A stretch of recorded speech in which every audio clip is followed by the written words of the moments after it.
ओम श्री परमात्मने नमः। श्री रामचरितमानस अध्याय अयोध्या कांड पेज 471 आगे। यह चंद्रमा श्री रामचंद्र जी के सुंदर प्रेम रूपी अमृत से पूर्ण है। यह गुरु के अपमान रूपी दोष से दूषित नहीं है। तुमने इस यश रूपी चंद्रमा की सृष्टि करके पृथ्वी पर भी अमृत को सुलभ कर दिया। अब श्री रामचंद्र जी के भक्त इस अमृत से तृप्त हो लें। राजा भगीरथ गंगा जी को लाए, जिन गंगा जी का स्मरण ही संपूर्ण सुंदर मंगलों की खान है। दशरथ जी के गुण समूहों का तो वर्णन ही नहीं किया जा सकता। अधिक क्या, जिनकी बराबरी का जगत में कोई नहीं है। जिनके प्रेम और संकोच शील के वश में होकर स्वयं सच्चिदानंद घन भगवान श्री राम आकर प्रकट हुए, जिन्हें श्री महादेव जी अपने हृदय के नेत्रों से कभी आघा कर नहीं देख पाए, अर्थात जिनका स्वरूप हृदय में देखते देखते शिव जी कभी तृप्त नहीं हुए, परंतु उनसे भी बढ़कर तुमने कीर्ति रूपी अनुपम चंद्रमा को उत्पन्न किया, जिसमें श्री राम प्रेम ही हिरण के चिन्ह के रूप में बसता है। हे तात, तुम व्यर्थ ही हृदय में ग्लानि कर रहे हो। पारस पाकर भी तुम दरिद्रता से डर रहे हो। हे भरत, सुनो, हम झूठ नहीं कहते, हम उदासीन हैं, किसी का पक्ष नहीं करते, तपस्वी हैं, किसी की मुँह देखी नहीं कहते, और वन में रहते हैं, किसी से कुछ प्रयोजन नहीं रखते। सब साधनों का उत्तम फल हमें लक्ष्मण जी, श्री राम जी और श्री सीता जी का दर्शन प्राप्त हुआ। सीता लक्ष्मण सहित श्री राम दर्शन रूप उस महान फल का परम फल यह तुम्हारा दर्शन है। प्रयागराज समेत हमारा बड़ा भाग्य है। हे भरत, तुम धन्य हो, तुमने अपने यश से जगत को जीत लिया है। ऐसा कहकर मुनि प्रेम में मग्न हो गए।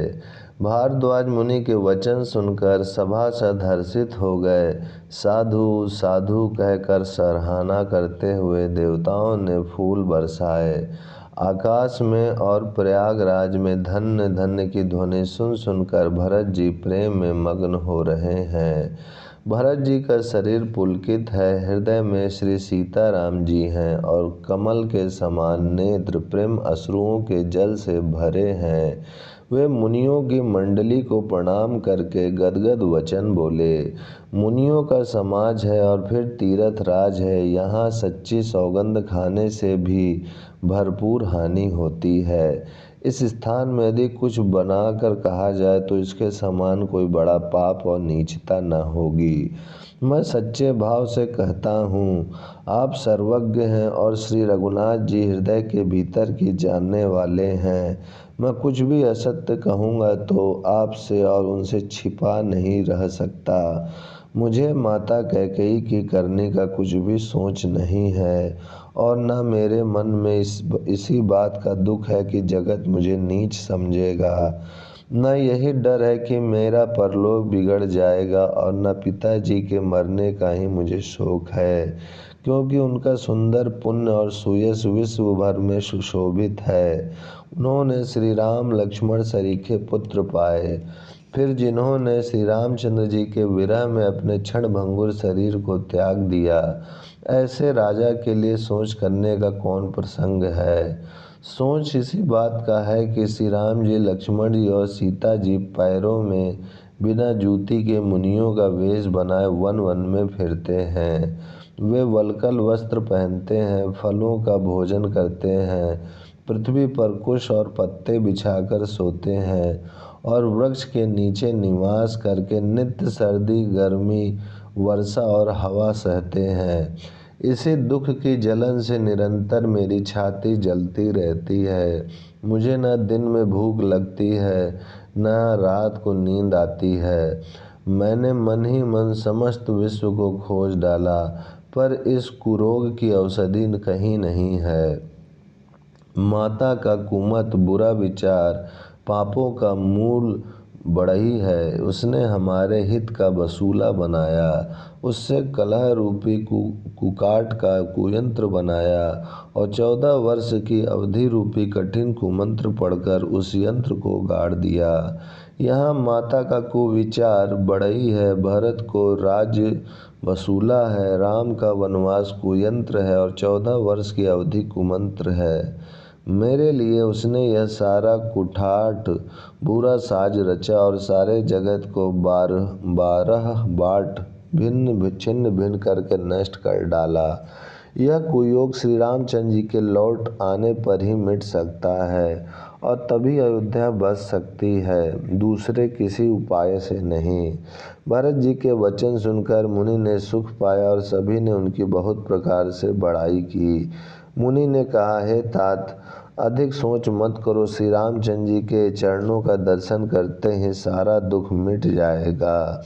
इस प्रकार मुनि श्रेष्ठ भारद्वाज जी ने उनका समाधान करके कहा, अब आप लोग हमारे प्रेम प्रिय अतिथि बनिए और कृपा करके कंद मूल फल फूल जो कुछ हम दें स्वीकार कीजिए। मुनि के वचन सुनकर भरत के हृदय में सोच हुआ कि यह बेमौके बड़ा बेड़ब संकोच आ पड़ा। फिर गुरुजनों की वाणी को महत्वपूर्ण आदरणीय समझकर चरणों की वंदना करके हाथ जोड़कर बोले, हे नाथ, आपकी आज्ञा को सिर चढ़ाकर उसका पालन करना यह हमारा परम धर्म है। भरत जी के ये वचन मुनि श्रेष्ठ के मन को अच्छे लगे। उन्होंने विश्वास पात्र सेवकों और शिष्यों को पास बुलाया और कहा कि भरत की पहुनी करनी चाहिए, जाकर कंद मूल और फल लाओ। उन्होंने हे नाथ बहुत अच्छा कहकर सिर नवाया और तब वे बड़े आनंदित होकर अपने अपने काम को चल दिए। मुनि को चिंता हुई कि हमने बहुत बड़े मेहमान को न्योता है, अब जैसे देवता हो वैसे ही उसकी पूजा भी होनी चाहिए।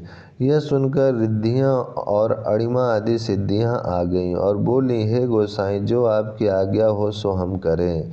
मुनिराज ने प्रसन्न होकर कहा, छोटे भाई शत्रुघ्न और समाज सहित भरत जी श्री रामचंद्र जी के विरह में व्याकुल हैं।